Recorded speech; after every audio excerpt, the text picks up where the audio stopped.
Sénégal-Kenya, 3 jours après avoir vu sa série d'invincibilité le 26 mars prendre fin face au Brésil 2-0, le Sénégal s'est parfaitement repris en écrasant le Kenya 8-0 avec les premières titularisations en sélection du défenseur central Mamadou Sarr et de l'ailier Ibrahima Mbaye. Le sélectionneur du Sénégal, Pape Thiaw, avait décidé de tester de nouvelles options après la défaite face au Brésil. Des changements payants puisque les Lions l'ont montré déjà en première période sur le score de 6-0. Au cours de ce festival, 2 joueurs se sont particulièrement illustrés. Il s'agit de Sadio Mané, auteur d'un triplé, Ibrahima Mbaye, auteur à la 48e minute de son premier but en seulement 17 ans et dès sa première titularisation. Le talent du Paris Saint-Germain est aussi accrédité de 2 passes décisives et d'un penalty obtenu. Après le match, il est revenu sur son intégration dans la tanière des Lions.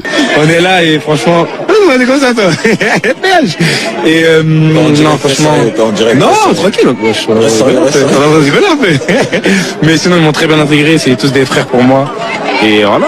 Nicolas Jackson a également brillé avec un doublé. Ilaï Kamara, titulaire, a été percutant également dans son couloir droit. Une victoire historique pour Pape Thiaw et sa bande qui se dirige vers la CAN Maroc 2025. Et c'est la première fois que Pape Thiaw a expérimenté aussi un système à 3 défenseurs avec la titularisation de Mamadou Sarr en complément de la paire Kalidou Koulibaly Abdoulaye Seck. Et le résultat a été probant. En conférence de presse, il est revenu sur cette innovation tactique. Oui, c'est sûr, parce qu'on prépare notre CAN. On l'a dit, nos 2 matchs amicaux, ça nous servait à ça. Donc, on ne peut pas aller dans une compétition juste en ayant un seul système, parce que parfois, avec les contextes des matchs, ça peut changer. Donc, après, quand on a des joueurs très impliqués et aussi qui sont intelligents, et pourtant, on l'a travaillé une fois. Et bon, après, c'est sûr que certains qui vont dire ouais, l'adversaire, mais je pense que quand on voit sur les lignes, entre les lignes, comment ils étaient bien positionnés et puis quand pour récupérer la balle à la perte, aussi